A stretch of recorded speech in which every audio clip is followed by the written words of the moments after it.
Hello dear students, welcome to the class. Moving charges and મેગ્નેટિઝમનો આજે આપણો બીજો લેક્ચર છે કે જેના પર આપણે જેડબલઈ નીટ લેવલે ડિસ્કશન કરતા હતા. ટોટલ ચેપ્ટરને 4 ભાગમાં ડિવાઈડ કર્યું આપણે અને પહેલો ભાગ હવે ચાલુ હતો બાયો સાવરનો નિયમ. એમાં થોડું ઘણો ટોપિક બાકી રહી ગયો હતો અને એ ટોપિક હતો magnetic field at the axis of ring. કોઈ પણ રિંગ હોય એની એક્સિસ ઉપર ચુંબકીય ક્ષેત્ર કેટલું હોય. આજે આ ટોપિકમાં પૂરો કરી દેશું અને આજે એમ્પિયરના સર્કિટલનો નિયમ ચાલુ કરી દેશું અને એને આજે ટ્રાય કરી દેશું કે આજના લેક્ચરમાં જ એમ્પિયરના સર્કિટલનો નિયમ પૂરો થઈ જાય. ત્યારબાદ બે ટોપિક બાકી રહેશે આપણે, એક છે લોરેન્ટ્ઝ ફોર્સ અને એક છે મીટર્સ, ગેલ્વેનોમીટર, વોલ્ટમીટર, એમીટર. બે ટોપિક નાના પછી આપણે બાકી રહેશે. ઓકે, તો magnetic field at the axis of ring આ ઓલરેડી શીખી ગયા છે. બાયો સાવરના નિયમની મદદથી આની આપણે થિયરી મેળવતા હતા. અને રિંગનું ચુંબકીય ક્ષેત્ર કેવી રીતે હોય તો કે રિંગમાં જે દિશામાં પ્રવાહ વહેતો, ફોર એક્ઝામ્પલ પ્રવાહ આ દિશામાં વહે તો આંગળીઓ એ દિશામાં ઘુમાવવાની, અંગૂઠો ચુંબકીય ક્ષેત્રની દિશા આપે. અત્યારે તમે જુઓ પ્રવાહ કઈ દિશામાં જાય છે, આવી રીતે છે, આમ પ્રવાહ છે ભેજામાં જાય એટલે આંગળીઓ એમ રાખવું તો ચુંબકીય ક્ષેત્ર આ બાજુ આવશે કે નહીં. આ એક મેં એક્ઝામ્પલ આપેલું છે અહીંયા. રિંગની ત્રિજ્યા આર છે, એનાથી આપણે એક્સ જેટલા ડિસ્ટન્સ પર મેગ્નેટિક ફિલ્ડ આપણે પી જોઈએ છે. તો બે વસ્તુ તને ખબર છે કે જો પ્રવાહ છે એ બોર્ડના સમતલમાંથી બહાર આવતો હોય તો અંગૂઠો પ્રવાહની દિશામાં રાખો, આંગળીઓ ચુંબકીય ક્ષેત્ર રેખાની દિશા દર્શાવે. આપણે સળિયાના કિસ્સામાં પણ શીખી ગયા. ફોર એક્ઝામ્પલ આ સળિયો છે તો પ્રવાહ આ દિશામાં આવે છે, સળિયો જે દિશામાં હોય ને એ જ દિશામાં પ્રવાહ આવતો હોય તો 100%ની વાત છે કે નહીં. જો કોઈ પણ સળિયો હોય ને એને તમે આવી રીતે કોઈ સળિયો પડેલો છે, તમે આ દિશા પણ લઈ શકો અને આ દિશા પણ લઈ શકો. તો લેવાની કઈ તો કે સળિયામાં જે પ્રવાહની દિશા વહેતી હોય ને એ પ્રવાહની દિશાને સળિયાની દિશા તરીકે લેવાની. ડીએલ વેક્ટર સિલેક્ટ કરીએ તો એ કઈ દિશામાં સિલેક્ટ કરવાનો, પ્રવાહની દિશામાં સિલેક્ટ કરવાનો. અત્યારે પ્રવાહ બોર્ડના સમતલમાંથી બારોબાર આવે છે તો એની ક્ષેત્ર રેખાઓ અંગૂઠો એ દિશામાં રાખો તો આંગળીઓ વીંટાળો તો એ એન્ટી ક્લોકવાઇઝ ડાયરેક્શનમાં એટલે કે એન ધ્રુવ બને. આમાં અંદર જાય છે તો અંગૂઠો અંદર તરફ રાખો, આંગળીઓ આમ વીંટાળાય કે નહીં, આમાં ક્લોકવાઇઝ ડાયરેક્શનમાં. કોઈ પણ રિંગ હોય એને બે ધ્રુવ હોય, એક બાજુનું રિંગની ઉત્તર ધ્રુવ તરીકે વર્તે, બીજી બાજુ દક્ષિણ ધ્રુવ તરીકે વર્તે. ખબર કેમ પડે તો કે ફોર એક્ઝામ્પલ આ રિંગમાં પ્રવાહ આ દિશામાં વહે છે તો હું આ સાઈડથી જોઈશ તો મને એન્ટી ક્લોકવાઇઝ દેખાશે એટલે કે આ સાઈડનો છેડો એન ધ્રુવ છે, સામેવાળાને એ છેડો એસ ધ્રુવ તરીકે વર્તશે. આ વસ્તુની આપણે ડિસ્કશન કરી ચૂક્યા છીએ. રિંગની એક્સિસ ઉપર ચુંબકીય ક્ષેત્ર કેટલું હોય તો કે μ0 I r² 2 કૌંસમાં r² + x² ની 3/2. અલગ અલગ બુકમાં સૂત્ર અલગ અલગ રીતે લખેલું હોય. અમુકમાં μ0/4π લખેલું હોય, પાઈ વડે મલ્ટીપ્લાય કરેલા હોય. એ બધી વસ્તુ આપણે કરવાની જરૂર છે નહીં. μ0 I r² 2 કૌંસમાં r² + x² 3/2 કર.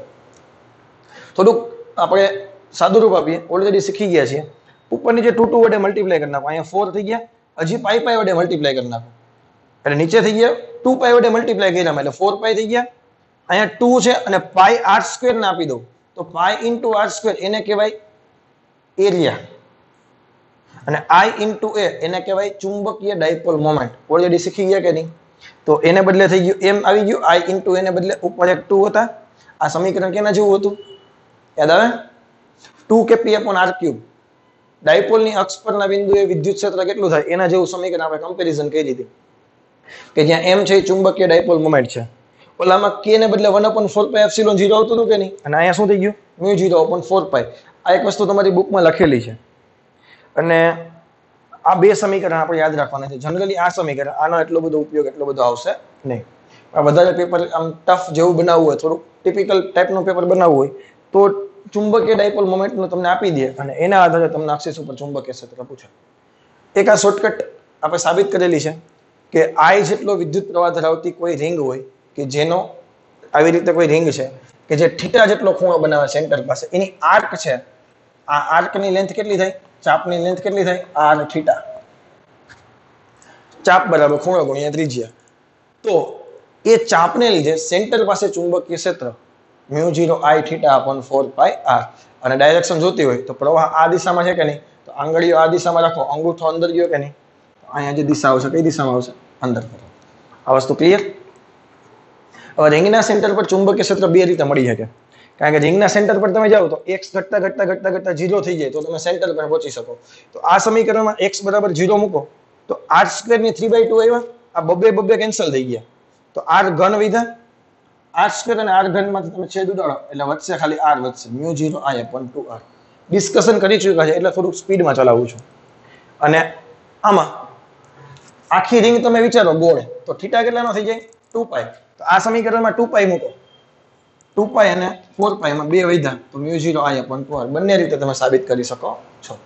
હવે તમને એમ પૂછે કે રિંગના ચુંબકીય ક્ષેત્રનો ગ્રાફ કેવો હોય, તો સેન્ટર પાસે ચુંબકીય ક્ષેત્ર મેક્સિમમ હોય, પછી જેમ જેમ જાવ એમ અંતર વધે અને છેદ વધતો જાય એટલે ચુંબકીય ક્ષેત્ર ઘટતું જાય, અને પાછું જો વર્ગ પ્રમાણે છે તો અનંત અંતરે શું થાય, માનો કે x ટેન્ડ્સ ટુ ઇન્ફિનિટી લઈએ તો છેદમાં અનંત મૂકો એટલે આખું અનંત થઈ ગયું, અને છેદ અનંત હોય તો જવાબ કેટલો આવે 0. એટલે ઇન્ફિનિટી અંતરે 0 છે અને x બરાબર 0 લ્યો તો b તને મેક્સિમમ મળે છે, અને કેટલું મળે છે μ0I/2r રિંગના સેન્ટર પરનો ચુંબકીય ક્ષેત્ર. તો સેન્ટર ઉપર ચુંબકીય ક્ષેત્ર મેક્સિમમ લખી નાખ્યું, અને લખવું લખી શકો આ કેટલું છે μ0I/2r, અને બંને x ટેન્ડ્સ ટુ ઇન્ફિનિટી જાવ એટલે ગ્રાફ છે અનંત અંતરે ક્યાં થશે 0, એટલે ગ્રાફને ટચ એક્સિસને ટચ નહીં કરાવવાનો ગ્રાફને. ચલો ક્લિયર. તો આ બધી વસ્તુ આપણને ખબર છે. હજી થોડુંક મારે આમાં એનાલિસિસ વધારે કરવું છે. આ જે સૂત્ર છે ને એમાં થોડીક તને શોર્ટકટ આપવી છે, એ શોર્ટકટના આધારે કેવા એમસીક્યુ પૂછવાની શક્યતા છે એ મારે તને બતાવવું છે. તો આ એમસીક્યુ છે એ સોલ્વ કરવા માટે પહેલા હું તને શોર્ટકટ બનાવી દઉં છું. તો તમને ખબર છે રિંગની એક્સિસ ઉપર ચુંબકીય ક્ષેત્ર શું આવ્યું, બી એક્સિસ ઉપર શું આવ્યું, તો કે μ0I/r² two r² plus x² ની 3/2. થોડુંક એને મારે આમાંથી શોર્ટકટ તને બનાવી છે. આમાંથી હું છે ને r² કોમન કાઢી લઉં, સાંભળજે r² કોમન કાઢું છું, થોડુંક ધ્યાન દેજે આવડી જશે. તો બે તો છે જ, r² કોમન નીકળશે પણ ઘાત સહિત કોમન નીકળે કે નહીં, તો 3/2. અહીં કેટલા વધ્યા, કાંઈ ન વધ્યું, અહીં શું વધ્યું 1 વધ્યું. આની પાસે r² નહોતા તો r² ક્યાં લખ્યા, છેદમાં લખ્યા, 1 પ્લસ x²/r² ની 3/2. હવે બે કેન્સલ થઈ ગયા, r ઘન વધ્યા, સમીકરણ શું થયું μ0I/r² ટુ r ઘન 1 પ્લસ x²/r² ની 3/2.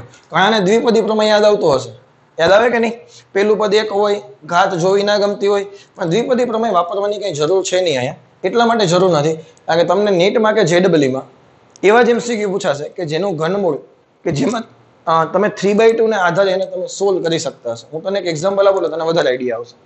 પછી કોઈ એવું હોય તો તમે પછી કરી નાખો કે દ્વિપદી પ્રમેય વાપરીને 3/2 આગળ બેસાડી દો તો ચાલશે, પરંતુ શોર્ટકટમાં હું દ્વિપદી પ્રમેય વાપરતો નથી.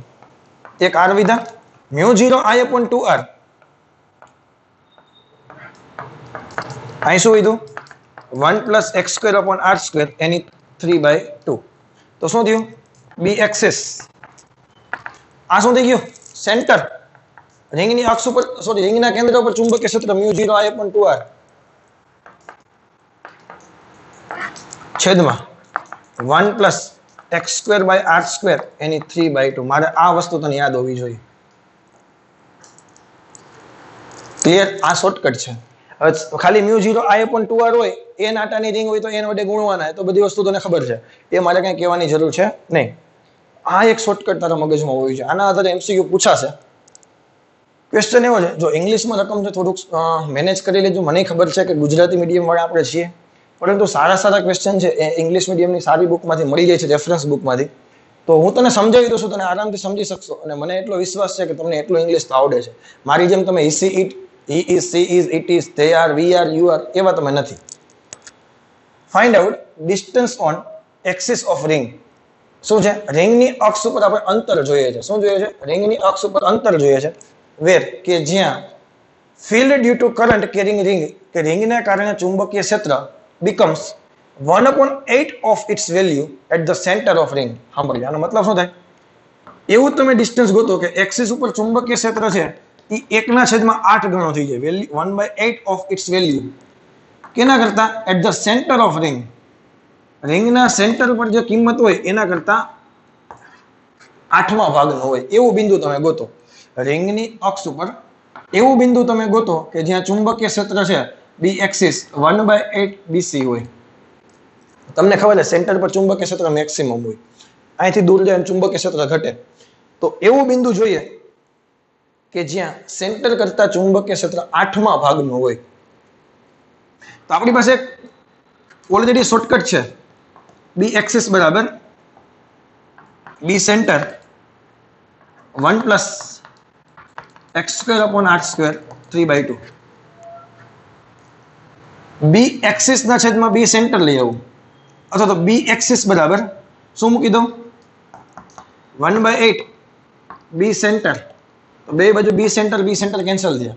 ચોકડી ગુણાકાર કરી નાખો, 8 ઓલી બાજુ આવી ગયા, આ છેદ આ બાજુ આવી ગયું. 1 + x² એની 3/2 અને 8 આવી ગયા ઉપર. હવે અહીંયા 1/2 હોય તો બે બાજુ વર્ગ લ્યો તો ઘાત દૂર થાય. સાંભળજો, 1/2 હોય વર્ગ લ્યો તો ઘાત દૂર થાય. 1/3 હોય ઘન લ્યો તો ઘાત દૂર થાય. 2/3 હોય તો ટૂંકમાં કરવાનું શું છે, આ જે હોય એના કરતા ઉલટું કરી નાખવાનું બંને બાજુ. ના ખબર પડી.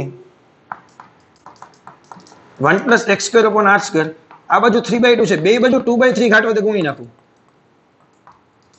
થાય કે ન થાય? આ બે કેન્સલ થઈ ગયા. અથવા તમે ડાયરેક્ટ આની ઘાત આ બાજુ પલટી મારી લગાવીએ તો પણ ચાલે, તમે જે રીતે વિચારતા એ રીતે. હવે 8 નું પેલા ઘનમૂળ કાઢવાનું. પેલા તો 8 નો વર્ગ કરો તો પણ ચાલે, 8 નું ઘનમૂળ કાઢો તો પણ ચાલે. 8 નું ઘનમૂળ કાઢો તો 2 થયા અને 2 નો વર્ગ 4 થયા. 8 નો વર્ગ કરો તો 64 થાય, 64 નું ઘનમૂળ કાઢો તો પણ 4 થાય. ભેજા મજા? તો શું થયું? 1 + x²/r² બરાબર 4.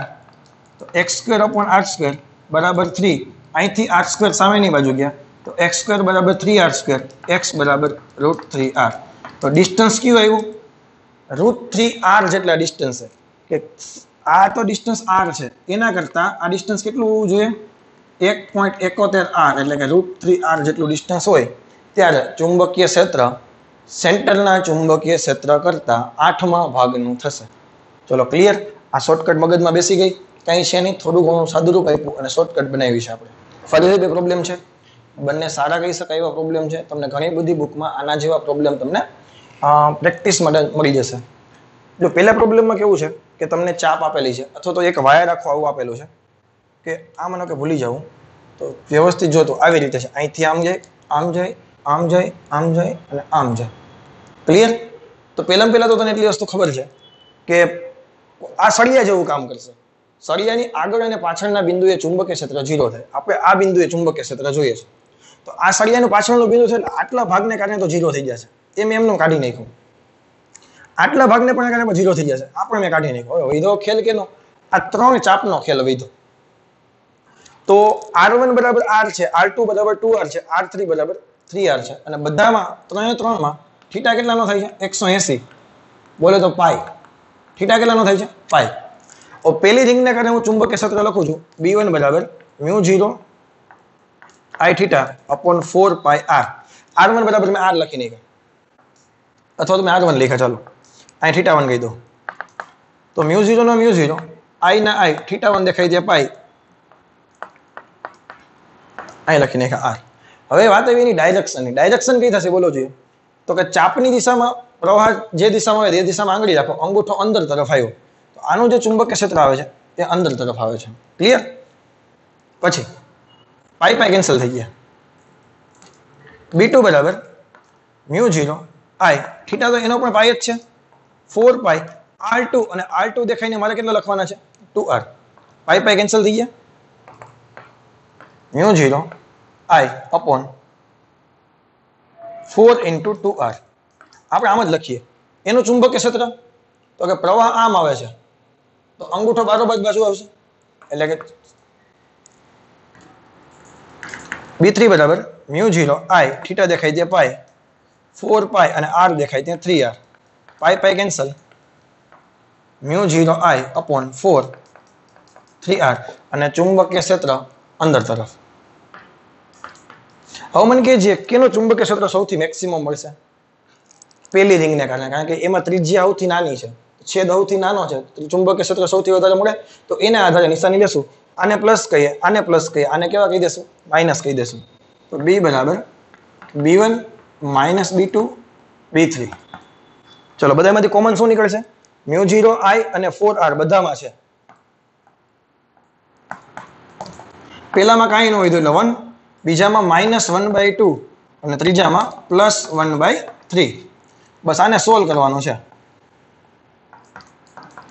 આ થઈ ગયા 1/2, 1 માંથી 1/2 ગયા તો 3 × 1 = 3 ને 2 5 ના છેદમાં 6, 6 ચોક 24.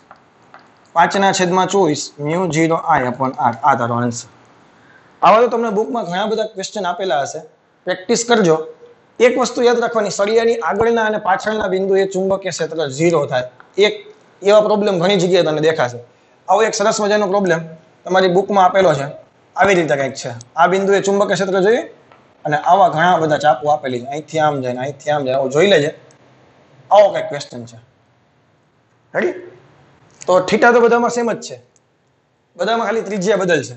આ માનો કે r છે, આ માનો કે 2r છે, આ માનો કે 3r છે. આવો એક પ્રોબ્લેમ તમને જોવા મળશે આડો.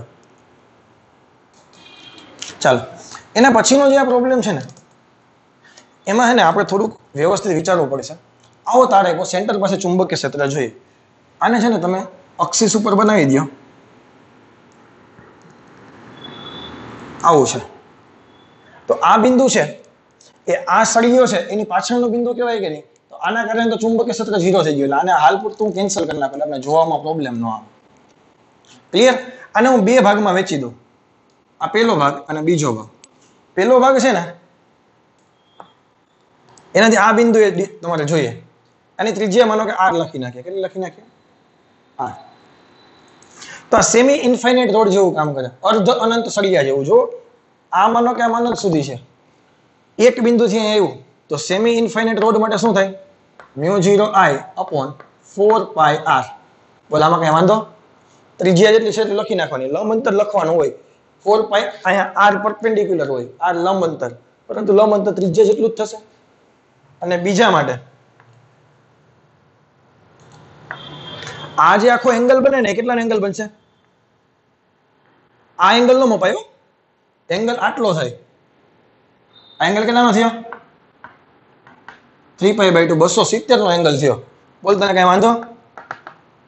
મ્યુ 0 I થીટા દેખાય અહીંયા, 3π/2 mu 0 I theta upon 4πr.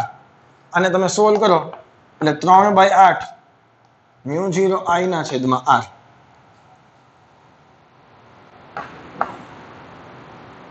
પાઈ તો કેન્સલ થઈ ગયા ને, સોરી. ઓકે, હવે વાત આવી ડાયરેક્શનની. આ જે સળિયો છે આમ જાય છે, પ્રવાહની દિશામાં અંગૂઠો રાખો. અહીંથી ચુંબકીય ક્ષેત્ર અંદર ગયું, અહીંથી બારોબાર નીકળે છે. જો, એટલે આ જે છે 1 ને કારણે ચુંબકીય ક્ષેત્ર બહારની દિશામાં છે. 2 છે એમાં આમથી આમ કર્વ મારે કે નહીં, એમાં પણ અંગૂઠો બારોબાર જ આવશે. એટલે બંનેનું ચુંબકીય ક્ષેત્ર બારોબાર જ છે. તો B બરાબર B1 વત્તા B2 દ્વારા કરવાના છે. થઈ જશે. બંનેનો સરવાળો કરી નાખવાનો. બોલો, ક્લિયર છે MCQ? આમાં કોઈ જાતની કઈ ડિફિકલ્ટી હોવી જોઈએ નહીં. સરસ મજાનો પ્રોબ્લેમ છે. એક ચાપ છે, એને નામ આપી દે 1, અને બીજો છે સળિયો. તો સળિયાને કારણે આ P બિંદુ પાસે ચુંબકીય ક્ષેત્ર બંનેને કારણે જોઈએ છે. પ્રવાહ જુઓ કઈ દિશામાં છે, આવી રીતે છે. પહેલા તો ખબર પડી ગઈ, પ્રવાહની દિશામાં અંગૂઠો રાખો, સળિયાને કારણે ચુંબકીય ક્ષેત્ર અંદર જાય, અને રિંગની દિશામાં અંગૂઠો તો પણ અંગૂઠો અંદર જ જાય. જો આ તો તને ખબર કે નહીં, અંગૂઠો પ્રવાહની દિશામાં રાખો તો આંગળીઓ ક્ષેત્રરેખાની દિશા દર્શાવે. સાંભળજો હું જે બોલું છું. અંગૂઠો પ્રવાહની દિશામાં રાખો તો આંગળીઓ ક્ષેત્રરેખાની દિશા દર્શાવે. આંગળીઓ પ્રવાહની દિશામાં રાખો તો અંગૂઠો ક્ષેત્રની દિશા દર્શાવે. શું બોલો છો? અંગૂઠો પ્રવાહની દિશામાં રાખો તો આંગળીઓ ક્ષેત્રની દિશા દર્શાવે. આંગળીઓ પ્રવાહની દિશામાં રાખો તો અંગૂઠો ક્ષેત્રની દિશા દર્શાવે. આંગળીઓ પ્રવાહની દિશામાં ક્યારે રાખવી પડે? ચાપને સર્કલ ને એવું હોય ને તો રાખવી પડે. હવે સીધી રેખામાં આંગળીઓ આમ ન કરાય, એમાં અંગૂઠો જ કરાય. આંગળી હોય પછી આમાં અંગૂઠો કેમ કરો મને કહેજે. આ ગોળાકાર છે તો અંગૂઠા આમ કે બેન્ડ વગાય તો શું કરાય? તો આંગળીઓ રખાય. આ ભેજામાં જાય કે નહીં? ચલો પહેલા સળિયાને કારણે જોઈ લઈએ. તો સળિયાને કારણે ચુંબકીય ક્ષેત્ર કેટલું થશે? ડાયરેક્ટ સમીકરણ છે mu 0 I 4πr perpendicular sin θ1 plus sin θ2. કઈ ડાયરેક્શનમાં છે? અંદર તરફ. Mu 0 I 4πr perpendicular. આ ડિસ્ટન્સ થયું r perpendicular, સળિયાથી લંબ અંતર. આ r છે, આ એંગલ 30 નો છે, તો r cos 30 ઘટક પડે. આ ઘટક શું થાય? r cos 30 પડી. ખબર? આ r નો ઘટક પડ્યો. r perpendicular બરાબર r cos 30, અને cos 30 થાય √3/2r. નથી કે વાંધો? sin 30 વત્તા sin 30, θ1 30 મૂકો, θ2 30 મૂકો, sin 30 1/2, sin 30 1/2 1/2 + 1/2 1 થઈ ગયા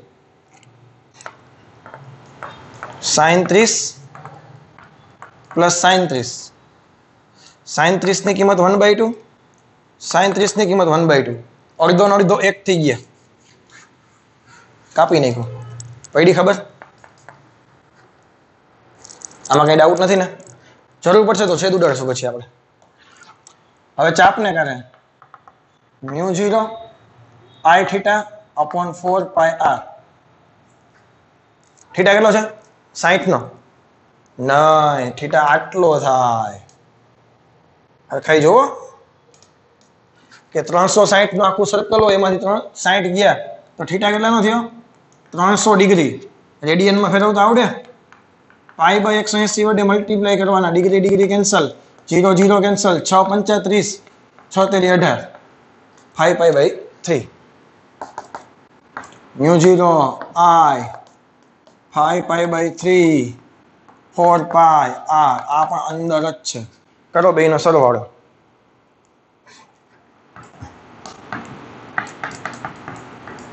બે માંથી કોમન શું નીકળે μ0 I બે માં છે 4 પાઈ r એ છેદમાં બે છે તો બધામાંથી કોમન કાઢી લ્યો μ0 I upon 4 પાઈ r અહીંયા કેટલા વધશે આ છેદનો છેદ અંશમાં વહી જશે તો 2/√3 વધશે અને અહીં કેટલા વધશે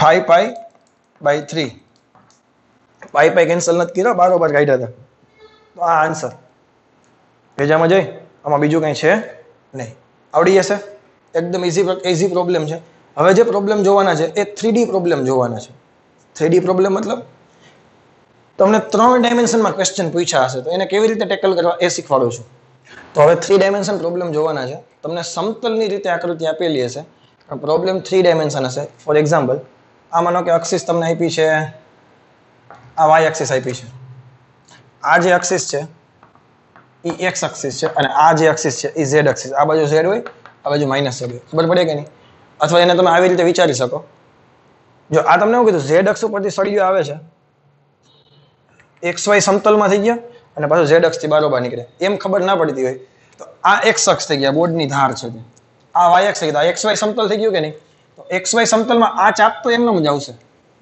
આ XY સમતલમાં જ છે જુઓ તમે વ્યવસ્થિત ધ્યાનથી જુઓ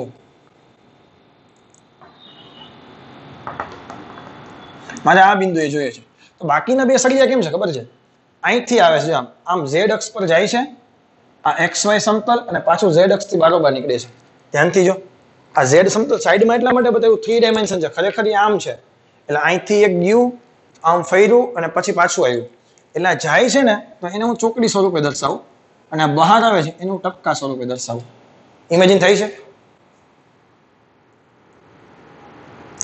આ પ્રવાહની ડાયરેક્શન આ બિંદુએ ચુંબકીય ક્ષેત્ર જોઈએ છે આને નામ આપી દો 1 આ ચાપને નામ આપી દો 2 આને નામ આપી દો 3 હવે આ સળિયા માટે જુઓ અનંત લંબાઈનો સળિયો આવે છે બોર્ડના સમતલને ટચ થાય છે જે બિંદુ ટચ થાય છે એ જ બિંદુએ ચુંબકીય ક્ષેત્ર જોઈએ છે એ જ સમતલમાં ફોર એક્ઝામ્પલ આ અનંત લંબાઈનો સળિયો છે અહીંથી આ r જેટલા ડિસ્ટન્સે ચુંબકીય ક્ષેત્ર જોઈએ છે એવી જાગૃતિ થઈ કે ના થઈ પેજામાં ગયો આ સળિયો ટચ થઈ ગયો એની સામેના બિંદુએ ચુંબકીય ક્ષેત્ર જોઈએ તો આ અર્ધ અનંત સળિયો થઈ ગયો ના ખબર પડી આ અર્ધ અનંત સળિયો થઈ ગયો એક θ 0 અને એક θ 90 તો b1 બરાબર શું આવે તો કે μ0 I upon 4 પાઈ y હવે વાત આવી ડાયરેક્શન તો ચુંબકીય ક્ષેત્ર ક્યાં જાય છે પ્રવાહ કેમ જાય છે અંદર એટલે અંગૂઠો અંદર રાખું સર્કલ બને કે નહીં હવે સર્કલ બને એટલે અહીંથી સર્કલ જો આમ નીચે આવે આમ સર્કલ બનતો હોય રાખો અહીંથી નીચે આવે તો ડાયરેક્શન કઈ આવી પી બિંદુ પર ચુંબકીય ક્ષેત્રની નીચે તરફ આવી કેને કારણે આવી b1 ને કારણે આ ભેજામાં ગયું તો નીચે તરફનો મતલબ શું થાય માઇનસ છે નીચે તરફનો મતલબ શું થાય માઇનસ જે આ x અક્ષ છે આ y અક્ષ છે અને આ z અક્ષ છે ક્લિયર પેલા b3 ની વાત કરી લઈએ તો બહાર નીકળે છે આમ કરીને અંદર જો આમ અંદર એટલે પાછું નીચે તરફ આવ્યું કે નહીં અરે આમ તમે સર્કલ બનાવવાનું ચુંબકીય ક્ષેત્રનું ક્ષેત્રરેખાનું એન્ટી ક્લોકવાઇઝ ડાયરેક્શન થઈ ને અહીંથી ક્યાં આવે સ્પર્શકની દિશામાં નીચે જ થાય ને પડી ખબર એનો જવાબ પણ શું થશે mu 0 I upon 4 pi r any direction પણ આવે છે -j. હવે વાત એવી ચાપની થીટા 180 છે મ્યુ 0 I થીટા દેખાઈને pi mu 0 I theta upon 4 pi r direction બોલો અંદર બોર્ડના સમતલની અંદર જઈ તો -k ક્લિયર. તો શું કરશું b બરાબર શું થશે b1 + b2 + b3 આ બે સેમ છે એટલે 2 લખી નાખો 2 * mu 0 I upon 4 pi r direction થઈ ગઈ માઈનસ છે વત્તા mu 0 I pi upon 4 pi r direction થઈ ગઈ -k પાઈ પાઈ ઉડાડી ન નાખતા શું થશે બોલો જી બેમાંથી કોમન શું નીકળશે mu 0 I upon 4 pi r common નીકળશે જો હરખાય કાઉન્સમાં વધશે -2j -πk આ તારો આન્સર આવડે કે ના આવડે આ 3 ડાયમેન્શન પ્રોબ્લેમ છે આમાં બીજું કઈ છે નહીં આનાથી વિશેષ એમાં કઈ વધારે ન આવી શકે બસ આવા સળિયા આગળ પાછળ તમને કરીને દેશે પ્રેક્ટિસ કરજો થઈ જશે અઘરું નથી લાગતું ને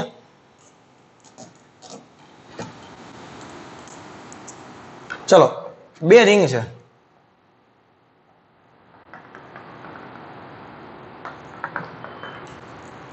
આવી રીતે રાખેલી છે આ રિંગ કેવી રીતે રાખેલી છે આવી રીતે અને વિદ્યુત પ્રવાહનું વહન આવી રીતે થાય છે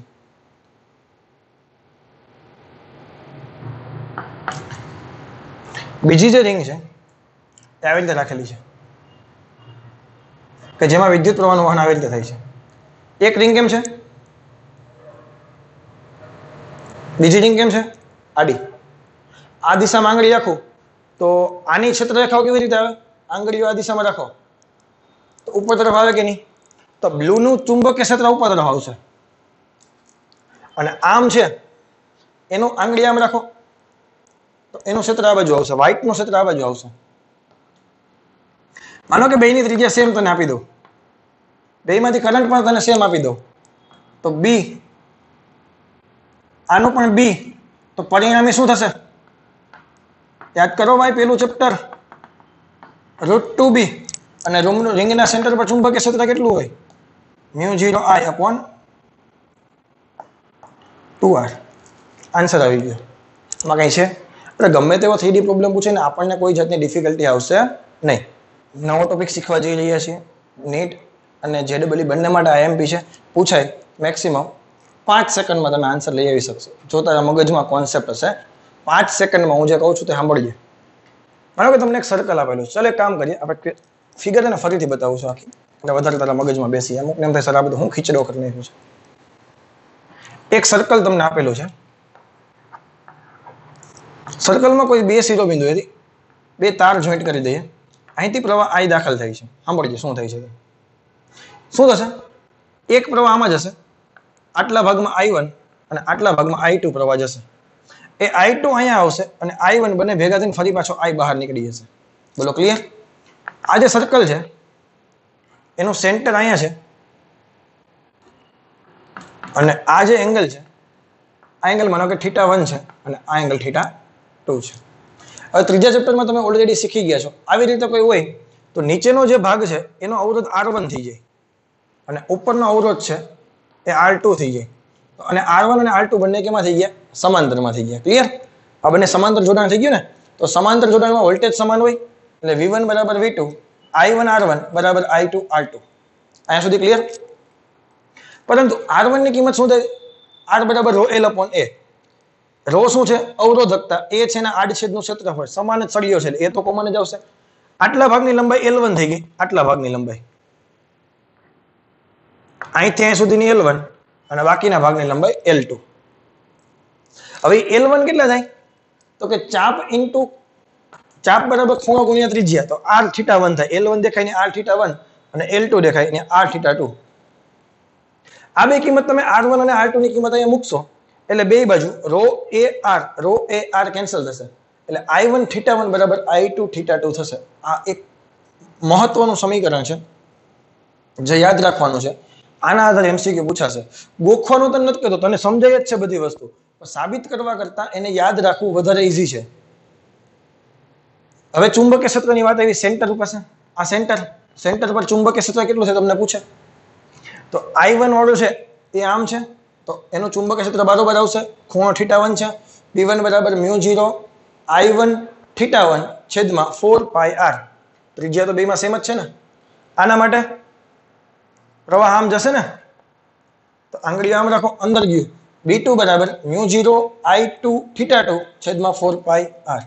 પરંતુ ધ્યાનથી વિચારો μ0 4 પાઈ r μ0 4 પાઈ r બેમાં સમાન છે તથા I1 θ1 બરાબર I2 θ2 છે અને બંને વિરુદ્ધ દિશામાં છે એટલે B1 અને B2 નું મૂલ્ય સમાન છે પરસ્પર વિરુદ્ધ દિશામાં છે તો એકબીજાની અસર નાબૂદ કરે અને સેન્ટર પર ચુંબકીય ક્ષેત્ર કેટલું થઈ જાય 0.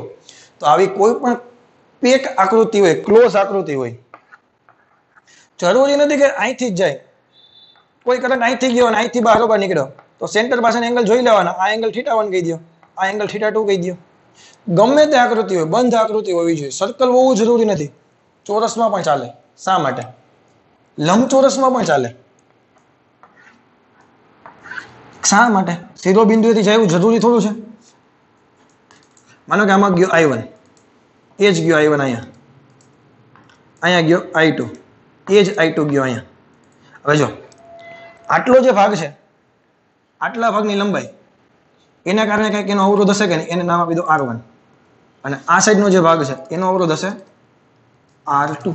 R1 અને R2 બંને સમાંતરમાં થઈ ગયા કે નહીં તો I1 θ1 બરાબર I2 θ2 થાય કે ન થાય? અરે આટલા ભાગનો ચુંબકીય ક્ષેત્ર બહાર તરફ હશે અને આટલા ભાગનો ચુંબકીય ક્ષેત્ર અંદર તરફ હશે. ના ખબર પડી. આટલા ભાગનો ચુંબક ક્ષેત્ર બહાર તરફ હશે આટલા ભાગનો ચુંબક ક્ષેત્ર અંદર હશે એકબીજાની અસર નાબૂદ કરશે. સેમ વસ્તુ ચોરસમાં પણ થાય. ફોર એક્ઝામ્પલ ચાલો આ તાર જાડો આપ્યો હોત તો એની સામે આ તાર તને જાડો આપ્યો હોત તો હવે 0 થાય એટલે 0 જ થાય. અહીંથી આટલો ભાગ જો એમાં એક જાડો સળિયો એક પાતળો સળિયો અહીંથી આટલો ભાગ જો એક જાડો સળિયો એક પાતળો સળિયો થાય કે ન થાય? આ એમ્સમાં પૂછાઈ ગયેલો ક્વેશ્ચન છે. કોઈમાં ક્લોઝ આકૃતિ હોય ગમે તે જગ્યાએથી પ્રવાહ દાખલ થાય ગમે તે જગ્યાએથી પ્રવાહ બહાર નીકળે ચુંબકીય ક્ષેત્ર સેન્ટર પાસે હંમેશને માટે 0 થાય. આ વસ્તુ તારા મગજમાં હોવી જોઈએ. ઓકે તો બાયો સાવરના નિયમની ટોટલી ડિસ્કશન આપણે થઈ ગઈ છે અને હવે જે નવો ટોપિક ચાલુ કરવા જઈ રહ્યા છીએ એ છે એમ્પિયર્સ લો. જેવી રીતે ગાઉસનો નિયમ તમે વિદ્યુત ક્ષેત્રમાં શીખી ગયા એવી રીતે એમ્પિયર્સનો નિયમ તમે શીખવાના છો. B vector into dl vector બરાબર μ0 સમેશન ઓફ I.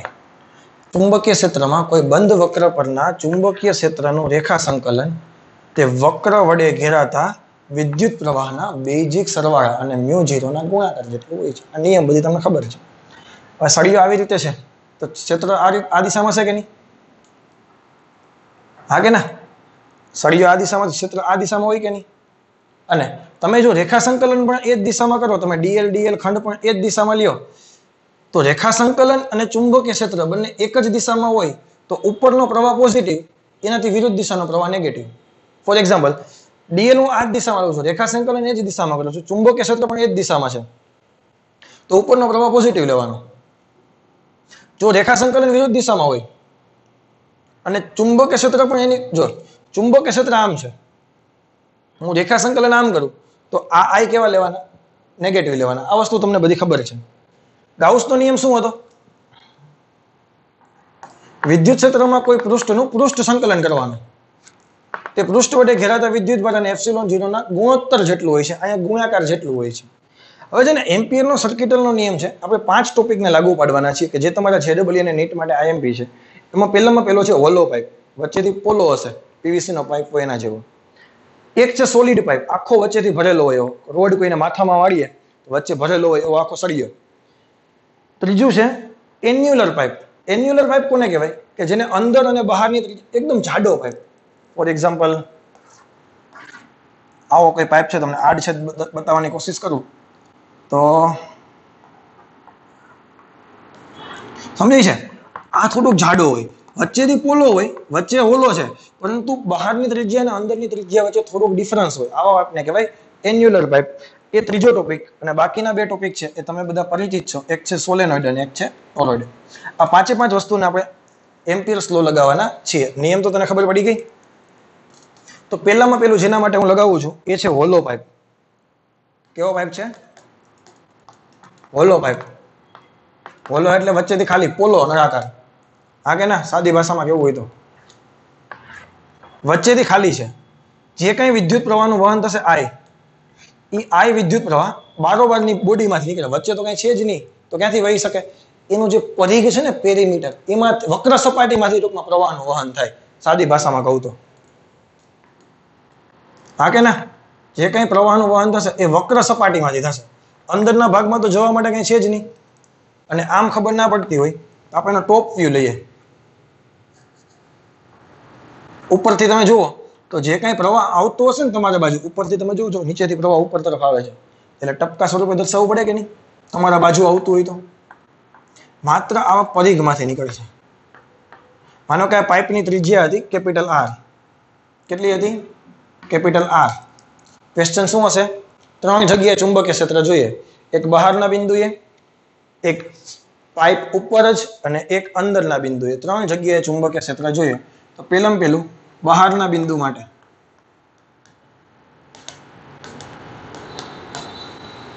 અહીંથી આ બહારનું બિંદુ થઈ ગયું, આર જેટલા ડિસ્ટન્સે છે, એ જ્યાં આર છે એ ગ્રેટર ધેન આર છે. તો શું કરવું પડે? એક એમ્પિયરની લૂપ વિચારવી પડે. એમ્પિયર લૂપ વિચારો એટલે આખો પ્રવાહ એમાંથી પસાર થયો કે ના થયો? તો આનો જવાબ તમને બધાને ખબર છે. બી આઉટ સાઈડ કેટલું આવે છે? μ0I/2πr. સોરી, મને નથી ખબર કેમ આવ્યું, તો કાંઈ છે નહીં. BDL cos θ બરાબર μ0 summation of I B cos, કારણ કે ડીએલ અને ચુંબકીય ક્ષેત્ર એકબીજાને લંબ હશે, તો થીટા બંને એક જ દિશામાં હશે. ચુંબકીય ક્ષેત્ર અને ડીએલ બંને એક જ રેખા સંકલન, બંને એક જ દિશામાં હશે, એટલે થીટા 0 થશે. તો B d l d l d l d l d l ભેગા થઈને શું થઈ જશે? પ્રવાહ જો આખો આઈ ઘેરાઈ ગયો, અંદરથી આઈ પ્રવાહ પસાર થાય છે. ડીએલ ડીએલ ભેગા થઈને શું થશે? આ જે એમ્પિયર લૂપ લ્યો ને એનું ક્ષેત્રફળ 2πr μ0I. આ બધું ટેક્સ્ટ બુકમાં કરી ગયા છે. μ0I/2πr. ક્લિયર? બહારના ભાગ માટે બી આઉટ સાઈડ છે એ 1/r મુજબ બદલાય, એટલે ગ્રાફ આવે અતિવલય. ક્લિયર કે નહીં? આનો ગ્રાફ કેવો આવે? અતિવલય. બીજું, સપાટી પર તો અહીંયા જ થઈ કે નહીં? આ જ બિંદુ, તો સપાટી પર તો r બરાબર r થઈ ગયું કે નહીં?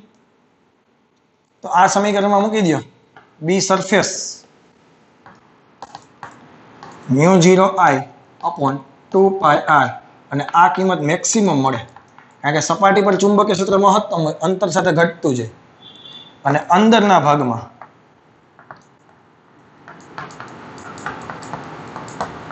r less than r. અંદરના ભાગમાં કોઈ લૂપ બનાવું, ફોર એક્ઝામ્પલ અહીંયા બનાવું, તો એકે પ્રવાહનું વહન થાય? તો પ્રવાહ તો બધો બારોબાર રહી ગયો, કોઈ પ્રવાહ ઘેરાતો જ નથી, તો ચુંબકીય ક્ષેત્ર કેવું આવશે? 0. બી ઇનસાઇડ 0. ચલો, આ વસ્તુ ક્લિયર? આમાંથી ગ્રાફ બનાવવો હોય તો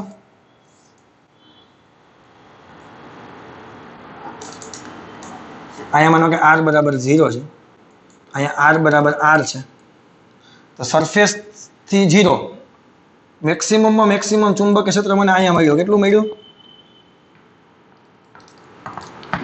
μ0I/2πr. સપાટી પાસે અહીંથી અહીં સુધી તો 0 હતું, એટલે ગ્રાફની શરૂઆત અહીંથી થશે, અને આ સાઈડનો ભાગ અતિવલય. આ r ગ્રેટર ધેન r થઈ ગયું. બી પ્રોપોર્શનલ 1/r. આ એનો ગ્રાફ થઈ ગયો. એકદમ ઈઝી છે, આવું પૂછવાની જરૂર પૂછાય નહીં. પૂછાય તો આમાંથી ગ્રાફ પૂછે, આમાં કઈ કિંમત પૂછવાની જરૂર છે નહીં. પૂછાશે તો ગ્રાફ પૂછવાની શક્યતા મેક્સિમમ છે. ઓલરેડી એનસીઈઆરટી ના ટેક્સ્ટ બુકમાં ઉદાહરણમાં દાખલો છે. ત્યારબાદ હવે સોલિડ પાઇપની વાત કરીએ, કે જેમાં મેં તમને ગુજરાત બોર્ડના લેક્ચરમાં શોર્ટકટ નહોતી આવી, આજે હું તને એક શોર્ટકટ આપીશ એમાં.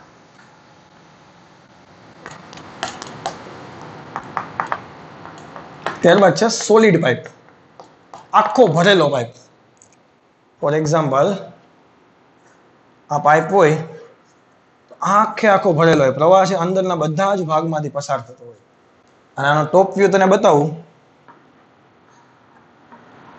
તો આવી રીતે અંદરના દરેક બિંદુએથી પ્રવાહ બહાર તરફ નીકળે છે.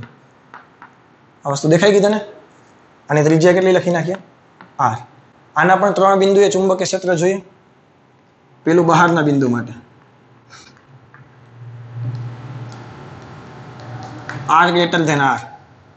એમ્પિયર લૂપ લ્યો, આખો પ્રવાહ પસાર થવાનો જ છે, એમાં કોઈ હવે તને ડાઉટ છે નહીં. તો b આઉટસાઇડ માટે સેમ સમીકરણ μ0I/2 પાઈ સ્મોલ r.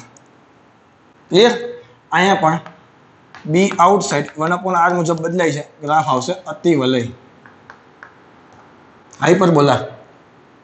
ત્યારબાદ સપાટી પરનું બિંદુ r બરાબર r. આ બિંદુએ એક્ઝેક્ટ આ સમીકરણ મૂકી દો, ખાલી કેપિટલ R મૂકી દો. b સરફેસ μ0I/2 પાઈ r, અને આ કિંમત આવશે મેક્સિમમ. તને ખબર છે. હવે જે કઈ ખેલ છે ને એ હવે ખેલ ચાલુ થાય છે અંદરના બિંદુ માટે.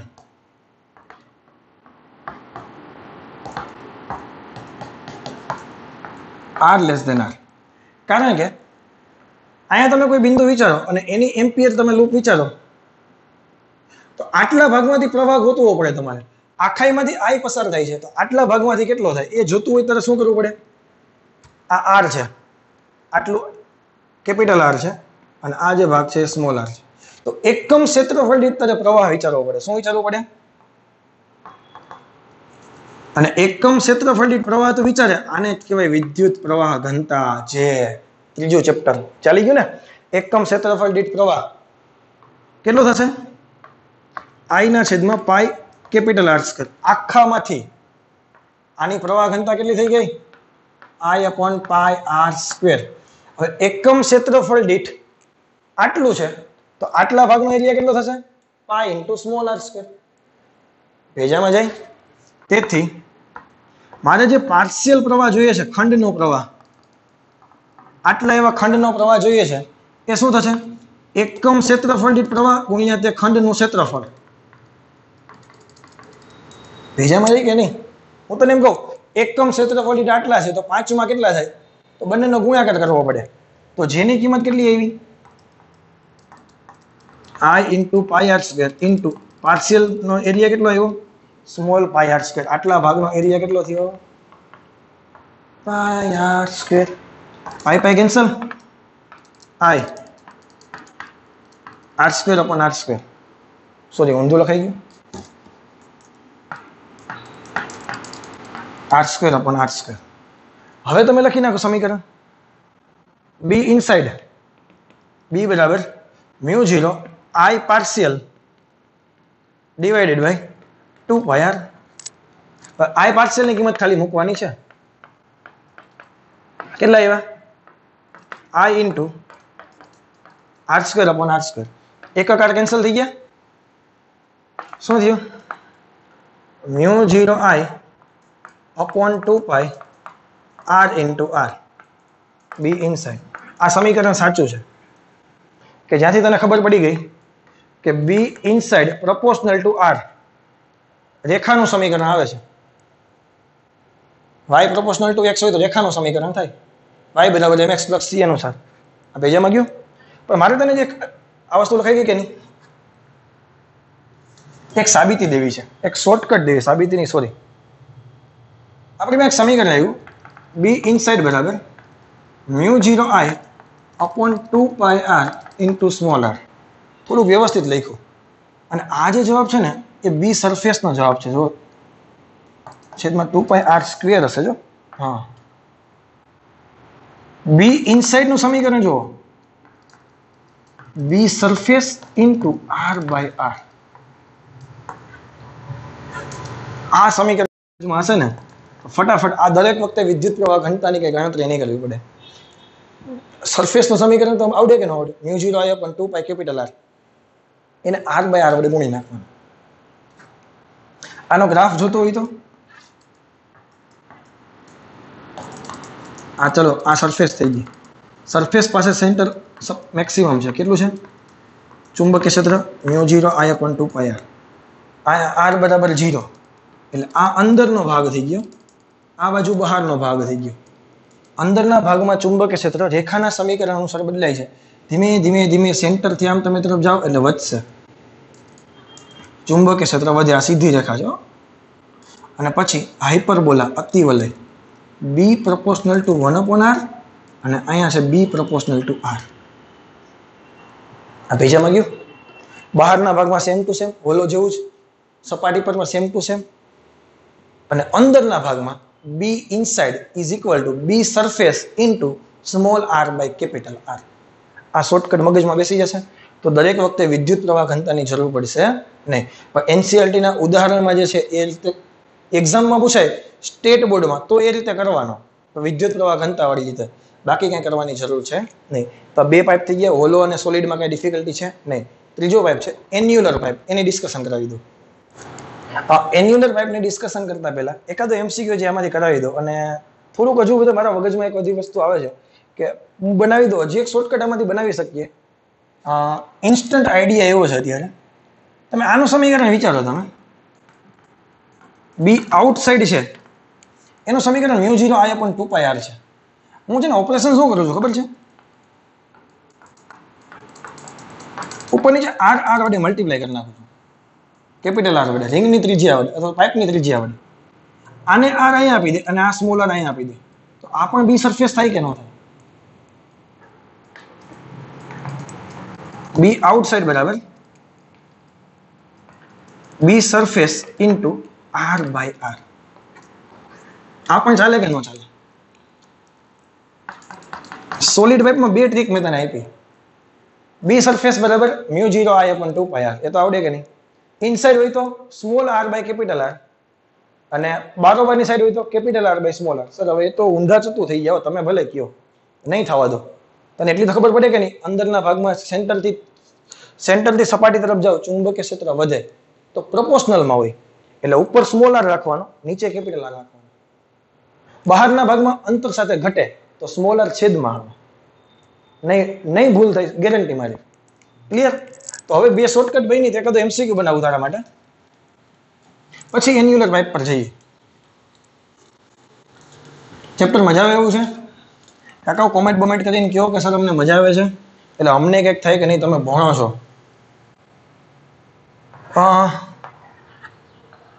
માનો કે આ સોલિડ પાઇપ છે, આના પછી ખબર પડી ગઈ આ સોલિડ છે,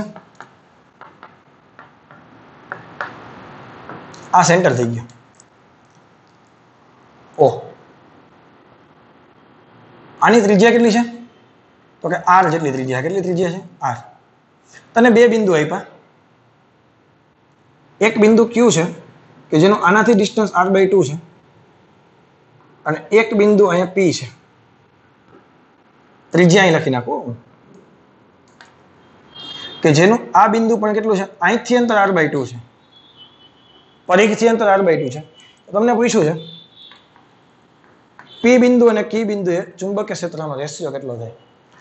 તો તમે ધ્યાનથી જુઓ, પી બિંદુ છે ને ઇનસાઇડનો બિંદુ છે, તો ઇનસાઇડના બિંદુ માટે B surface into small R by capital R. હવે સ્મોલ આર છે ને સેન્ટરથી અંતર છે, તો અહીંથી આ અંતર કેટલું થાય?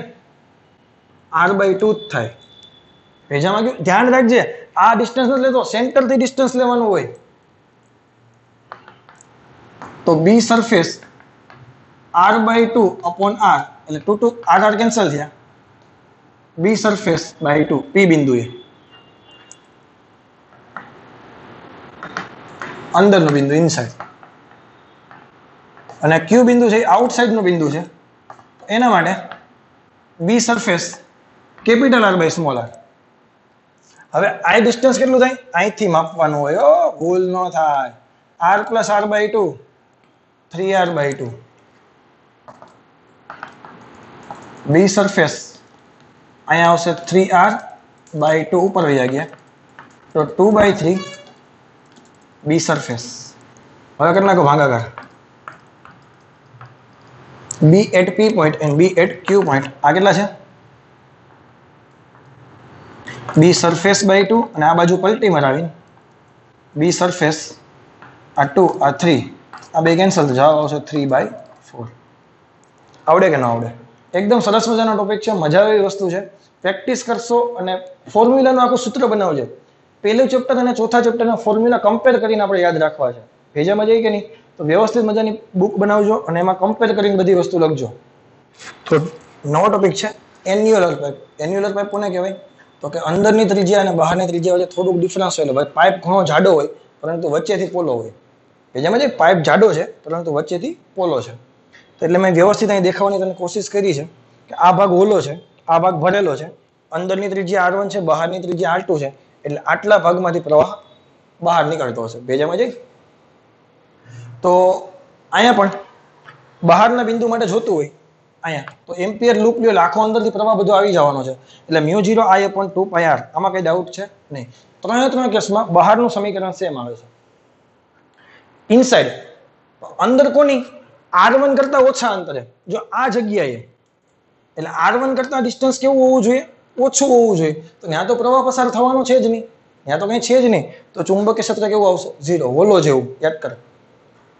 જનરલી જે કેસ પૂછાશે 100% ગેરંટી જો આ પ્રોબ્લેમ પૂછવો હશે આમાંથી તો આ એક જ જગ્યાએ પૂછાશે, ઇન બિટવીન. આ કોઈ બિંદુ એવું છે કે જ્યાં મારે ચુંબકીય ક્ષેત્ર જોઈએ R1 થી મોટા અને R2 થી નાની. એટલે ફરી સોલિડ પાઇપ જેવી જ કથા થઈ. કઈ કથા થઈ? આ તમે લૂપ વિચારો, આમાંથી પસાર થતો પ્રવાહ કેટલો થાય?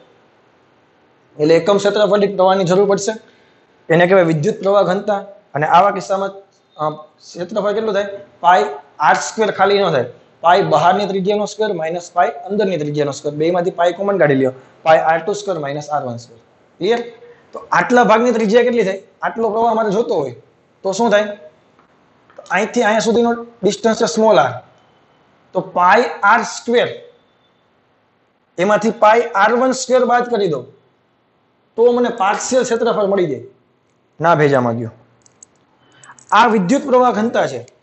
I partial is equal two J into A partial. જે દેખાઈને કેટલા મૂકી દઉં?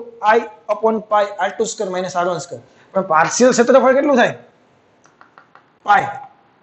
આખાનો r² છે પણ એમાં આટલો ભાગ તો ઓલો છે એટલે એના r1² બાદ કરવા પડે. બેમાંથી પાઈ કોમન કાઢી લો. પાઈ પાઈ કેન્સલ થયા. I ની કિંમત આવી ગઈ.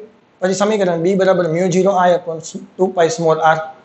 I દેખાય ને I પાર્શિયલ મૂકવાના છે. આ તને યાદ હોવું જોઈએ. μ0I/2πr કૌંસમાં r² માઇનસ r1² છેદમાં r2² માઇનસ r1². ફરીથી બોલો. ઇન બિટવીન ચુંબકીય ક્ષેત્ર μ0I/2πr કૌંસમાં r² માઇનસ r1² છેદમાં r2² માઇનસ r1².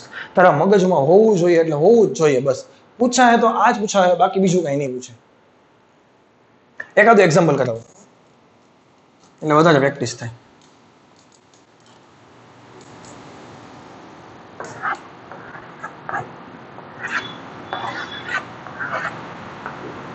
અંદરની ત્રિજ્યા r છે, બારોબારની ત્રિજ્યા 2r છે અને તમારે જે બિંદુએ ચુંબકીય ક્ષેત્ર જોઈએ એની ત્રિજ્યા 3r/2 છે.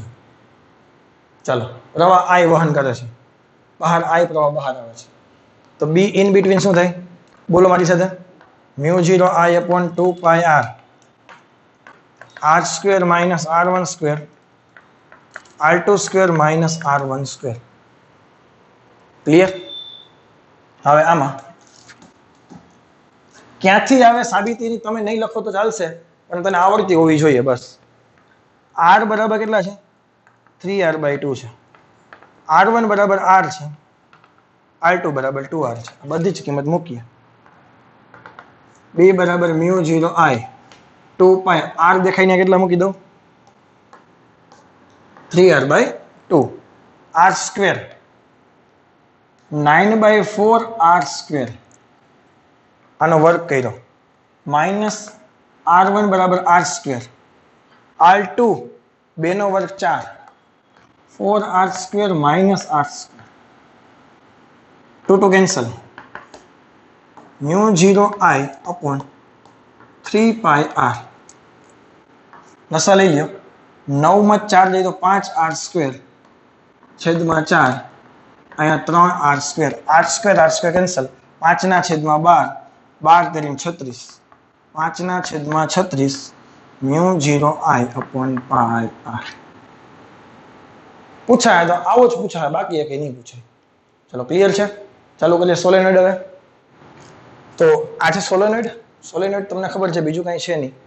કે વાયર છે એને તમે આટા આવી રીતે વીંટાળી દો તો એ તમારી સોલેનોઇડની રચના છે. લાંબા સોલેનોઇડ અને ટૂંકા સોલેનોઇડ બે પ્રકારના આવે છે કે જે સોલેનોઇડમાં ત્રિજ્યાની સરખામણીમાં લંબાઈ વધારે હોય એને લાંબા સોલેનોઇડ કહેવાય. લાંબા સોલેનોઇડ એટલે જરૂરી નથી કે અનંત લંબાઈના હોય. ફોર એક્ઝામ્પલ, તમારી બોલ પેનની જે રિફિલ છે એ રિફિલ ઉપર તમે વાયર વીંટાળી દો તો રિફિલની કમ્પેરિઝનમાં લંબાઈ ઘણી બધી વધારે છે રિફિલની ત્રિજ્યાની સરખામણીમાં. તો આવા સોલેનોઇડને પણ તમે લાંબા સોલેનોઇડ તરીકે કન્સિડર કરી શકો છો. અને ટૂંકા સોલેનોઇડ કોને કહેવાય? તો કે લંબાઈ ઓછી હોય અને ત્રિજ્યા વધારે હોય. ક્લિયર? તો આ એક સોલેનોઇડ આપેલું છે. સોલેનોઇડને બે ધ્રુવ હોય, બે છેડા હશે, એક ઉત્તર છેડા તરીકે વર્તશે, એક દક્ષિણ છેડા તરીકે. તો ખબર કેમ પડે? તો જો અત્યારે પ્રવાહ અહીંથી આમ જાય છે, અંદરથી બહાર આવે, આમ છે કે નહીં? હું આ સાઈડથી જોઉં છું તો આ બાજુ એન્ટી ક્લોકવાઇઝ ડાયરેક્શન થઈ. તો આ બાજુનો મને છેડો કયો દેખાશે? ઉત્તર ધ્રુવ. આ બાજુનો છેડો કયો દેખાશે? દક્ષિણ ધ્રુવ. અને ચુંબકીય ક્ષેત્ર રેખાની દિશા દર્શાવી તો આમ હોય તો આ બાજુ આવે કે નહીં? તો આની ચુંબકીય ક્ષેત્ર રેખાઓ તમને ખબર છે, ખબર કે નહીં આવી છે? આ સાઈડ થી આમ ગઈ,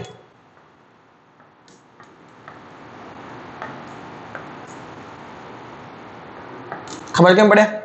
તો કે પ્રવાહની દિશામાં આંગળીઓ વીંટાળો એટલે આ બાજુ ક્ષેત્ર રેખાઓ આવે. અને સોલેનોઇડના બહારના વિસ્તારમાં ચુંબકીય ક્ષેત્ર 0 હોય, કારણ કે અંદર જતી અહીંથી અંદર જશે અને અહીંથી બહાર નહીં. જો અહીંથી બહાર તરફ જાય પ્રવાહ, અહીંથી પ્રવાહ અંદર તરફ જાય એટલે બંનેનું ક્ષેત્ર એકબીજાની અસર નાબૂદ કરે. મસ્ત રીતે સ્ટેટ બોર્ડમાં બધી વસ્તુ સમજેલી છે અને પેમ્પલેટમાં આપેલી પણ છે.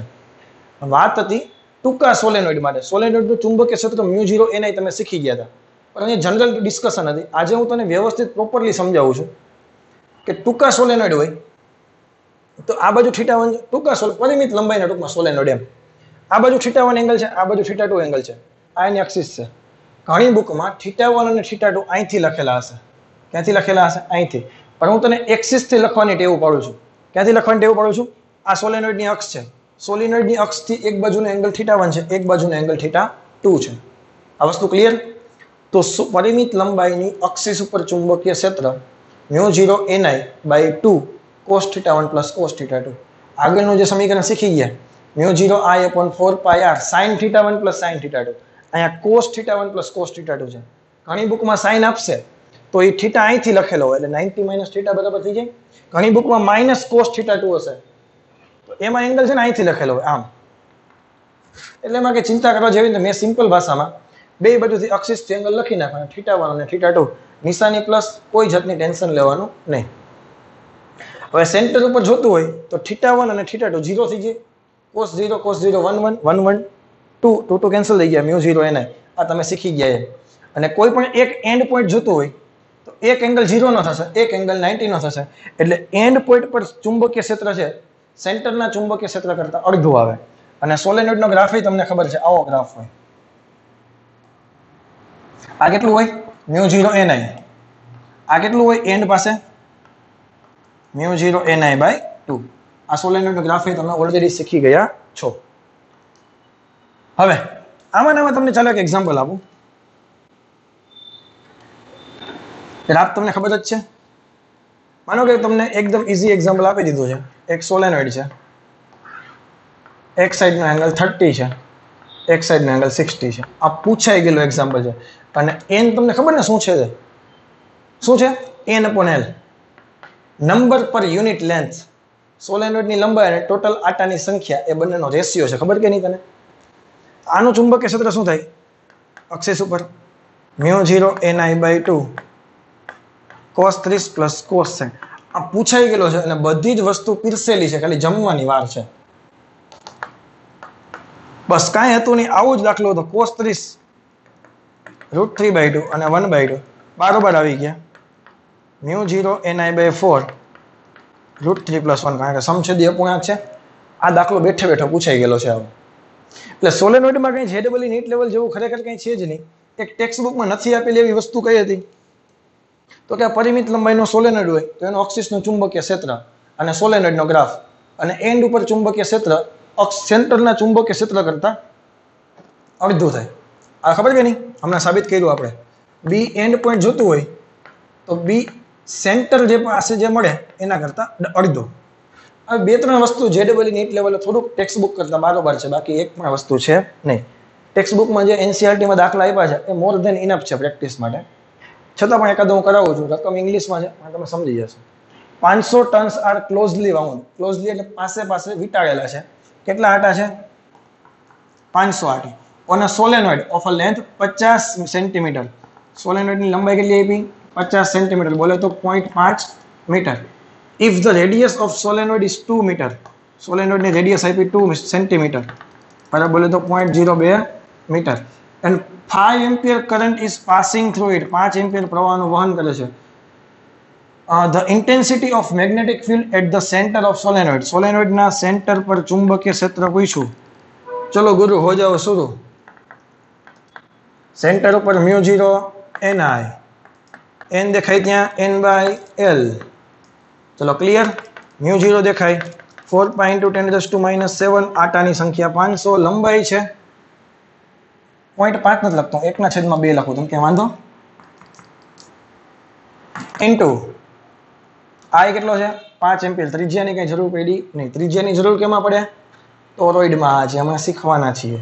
2 ઉપર વહી ગયા, 1000 થઈ ગયા. 4 pi × 10⁻⁷, 1000 ને લખાય 10⁻³ × 5. 4 × 5 = 20 20 × 3.14, 62.8 × 10⁻⁴.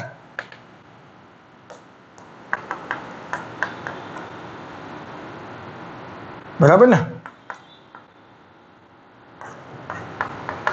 5 × 36, એક વિધો, 5 × 2 = 10, 4 વિધા, 62.8 જ ના આગલા થયા. 6.28 × 10⁻³ ટકલા. આ તારો આન્સર. બસ. તો સોલેનોઇડમાં આવું છે. આનાથી વિશેષ સોલેનોઇડમાં કંઈ છે નહીં. કઈ કઈ વસ્તુ વધારાની છે? એક સૂત્ર μ0 ni/2 cos θ1 + cos θ2. થીટા લખવાનું ધ્યાન રાખવાનું. સેન્ટર પરનું ચુંબકીય ક્ષેત્ર, એન્ડ પરનું ચુંબકીય ક્ષેત્ર અને એનો ગ્રાફ. આટલી વસ્તુ તને ખબર હોવી જોઈએ. એક વખત તો એવો પ્રશ્ન પૂછાઈ ગયેલો છે કે સોલેનોઇડના સેન્ટર પાસે ચુંબકીય ક્ષેત્ર અને એન્ડ પાસેના ચુંબકીય ક્ષેત્રનો ભાગાકાર અથવા રેશિયો કેટલો થાય? તો 1/2 થાય. આટલી વસ્તુ એક વખત પૂછાઈ ગયેલી છે. ક્લિયર? તો સોલેનોઇડમાં વધારે કંઈ પ્રિપેરેશનની જરૂર છે નહીં.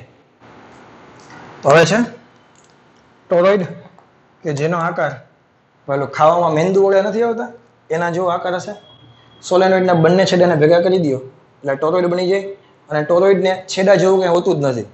પેલામાં કેમ એન્ડ પોઈન્ટ ઉપર ચુંબકીય ક્ષેત્ર સેન્ટર કરતા અડધું આવતું હતું, અહીંયા એવું કંઈ હોતું નથી. અને ટોરોઇડનું જે કંઈ ચુંબકીય ક્ષેત્ર છે એ માત્ર ને માત્ર એની અક્ષ ઉપર જ હોય. આ ટોરોઇડની અક્ષ ઉપર હોય, નથી એના બહારના ભાગમાં પણ 0 હોય અને એના સેન્ટર ઉપર 0 હોય. એટલે મેં જો મોટા અક્ષરે લખ્યું અહીંયા, ટોરોઇડના સેન્ટર પર ચુંબકીય ક્ષેત્ર. છોકરાઓ મોટા મોટી ભૂલ કરી નહીં આવે કે સેન્ટર ઉપર ચુંબકીય ક્ષેત્ર μ0 ni ફાઇન્ડ કરીને વહી આવે. કારણ કે સોલેનોઇડની સેન્ટર ઉપર ચુંબકીય ક્ષેત્ર કેટલું લખ્યું હતું? μ0 ni. તો અહીંયા પણ μ0 ni લખીને વહી આવે. ખરેખર ટોરોઇડના સેન્ટર ઉપર ચુંબકીય ક્ષેત્ર કેટલું હોય? 0 હોય. આ પહેલામાં પહેલી ભૂલ થશે, ધ્યાન રાખજો. જે કંઈ ચુંબકીય ક્ષેત્ર છે ટોરોઇડની અક્ષ ઉપર છે. અંદરની ત્રિજ્યા અને બહારની ત્રિજ્યા તમને અક્ષની જોતી હોય તો સરેરાશ ત્રિજ્યા લેવી પડે r1 + r2/2 અને ચુંબકીય ક્ષેત્ર μ0 ni, કે જ્યાં n બરાબર કેપિટલ N ટોટલ આટા અને લંબાઈ કેટલી થશે? પરિઘ જેટલી, 2 pi r એવરેજ. અને બીજી એક વસ્તુ, ટોરોઇડને ઉત્તર ધ્રુવ અને દક્ષિણ ધ્રુવ જેવું કંઈ હોય નહીં. જેવી રીતે સોલેનોઇડને હોય કે આ બાજુથી જોવું ને પ્રવાહ વિષમઘડી દિશામાં વહે તો ઉત્તર ધ્રુવ, સામેથી દક્ષિણ ધ્રુવ, એવું ટોરોઇડમાં જોવા મળતું નથી. ટોરોઇડના દાખલા એક કરાવતો નથી કારણ કે આમાં એટલું બધું કંઈ ખાસ છે નહીં. મારે જે મહત્વની વસ્તુ કરાવી છે એ છે પાતળી શીટને કારણે ચુંબકીય ક્ષેત્ર કેટલું હોય એ વસ્તુ મારે તને કરાવવી છે. ફોર એક્ઝામ્પલ,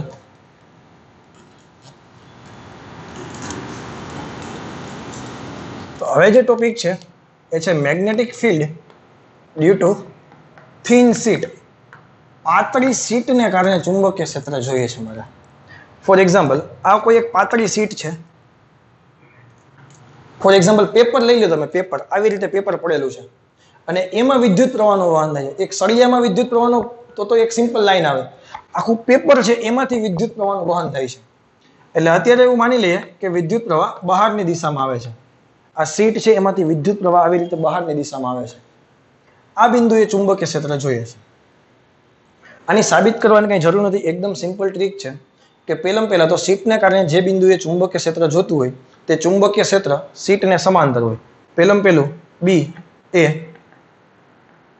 સીટને કેવું હોય? સમાંતર હશે. એનું મૂલ્ય કેટલું હશે? તો કે μ0 I/2. સીટમાંથી જે પ્રવાહ વહે છે, ખરેખર છે ને તને કન્ફ્યુઝ કરશે. આ જે ખાલી I આપેલો હશે, પણ તારી જાણકારી ખાતર એ I છે ને એ બીજું કંઈ નથી, I/L છે. એટલે હું I ડેશ લખી નાખું છું અહીંયા. I લખેલો હોય ને તો પણ વિચારવાનું એકમ લંબાઈ દીઠ જ પ્રવાહ છે. I ડેશ લખેલું, મેં I ડેશ એટલા માટે લખાયું કારણ કે મારે I/L લખવા હતા. વળી જો હું ખાલી I લખીને તો I બરાબર I/L, તો સર I ઉડી ન જાય, એટલે હું I ડેશ લખી નાખું છું. આ ખાલી I આપેલા હોય તો એને સમજવાનું શું? એકમ લંબાઈ દીઠ પ્રવાહ સમજવાનો. શું સમજવાનું? એકમ લંબાઈ દીઠ પ્રવાહ, એને એ જ સમજવાનું છે. એનું મૂલ્ય કેટલું છે? μ0 I/2. અને એ અચળ હશે, અંતર સાથે વધઘટ ના થાય. જેવી રીતે સીટ હોય સમતલ, એનું વિદ્યુત ક્ષેત્ર σ/2ε0 અંતર સાથે બદલાય નહીં. એમ આનું ચુંબકીય ક્ષેત્ર પણ અંતર સાથે બદલાય નહીં. તો હવે હું તને ટ્રીક શીખવાડવા જાઉં છું. જોજે, જે બિંદુએ ચુંબકીય ક્ષેત્ર જોતું હોય એ સીટને સમાંતર હોય. તો સીટ આવી રીતે છે કે નહીં? તો એને સમાંતર એક લાઈન દોરી દેવાની. ક્લિયર? પ્રવાહ બહાર આવે છે કે નહીં? તો અંગૂઠો બહાર રાખી આંગળીઓ વીંટાળવાની. તો આંગળીઓ એ બિંદુએ જો આમ જાય છે તો ચુંબકીય ક્ષેત્રની દિશા એ થઈ ગઈ. ફરીથી બતાવું.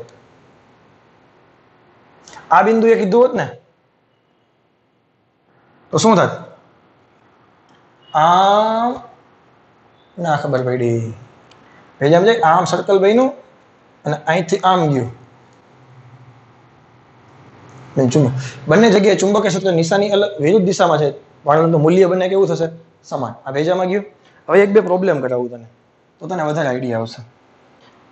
તમારા માટે નવો ટોપિક છે, પણ વ્યવસ્થિત ધ્યાન દેશો તો કોઈ જાતનો પ્રોબ્લેમ નહીં આવે. આ એક સીટ છે કે જેમાં ચુંબકીય ક્ષેત્ર બહાર તરફ છે, સોરી વિદ્યુત પ્રવાહ બહાર તરફ છે. અને બીજી એક સીટ છે કે જેમાં વિદ્યુત પ્રવાહ, પેપર આમ જ છે, આમાં પ્રવાહ બહાર નીકળે છે, આમાં પ્રવાહ અંદર જાય છે. બંનેમાં પ્રવાહનું મૂલ્ય પણ સમાન છે. આ બિંદુએ ચુંબકીય ક્ષેત્રનું મૂલ્ય કેટલું થાય? આમાં અંગૂઠો બહાર આવશે, આને કારણે અહીંથી આ દિશામાં, આને નામ આપી દો સીટ 1, આને નામ આપી દો સીટ 2. તો B1 આ બાજુ આવ્યા, આને કારણે અંગૂઠો અંદર, પરંતુ અહીંથી આમ કરો એટલે અહીંથી આમ જઈજો, સ્પર્શકની દિશામાં આમ થાય. B2 આ બાજુ આવ્યા. પહેલા તને ખબર પડી ગઈ કે B1 અને B2 ની મૂલ્ય બેની સમાન થશે, કારણ કે બેમાં વિદ્યુત પ્રવાહ સમાન છે, એકમ લંબાઈ દીઠ પ્રવાહ સમાન છે, μ0 I/2. તો P બિંદુએ B1 - B2 બરાબર 0. બીજામાં ગયું સમાન મૂલ્ય અને વિરુદ્ધ દિશાનું છે. માનો કે Q બિંદુની વાત કરીએ તો આને કારણે અંદર જાય છે ને, તો અહીંથી જો આમ, એટલે 2 ની ડાયરેક્શન આ બાજુ આવી, 1 ની ડાયરેક્શન આમ છે, આમ વિટાળો જો, એની પણ એક ડાયરેક્શનમાં આવી. એટલે B1 અને B2 સમાન છે, એક જ દિશામાં છે. BQ બરાબર, તો ડબલ થશે કે નહીં? μ0 I/2 into 2 cancel, μ0 I. For example R બિંદુએ જોતું હોય તો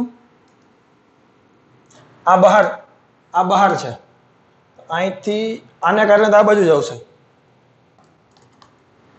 2 ને કારણે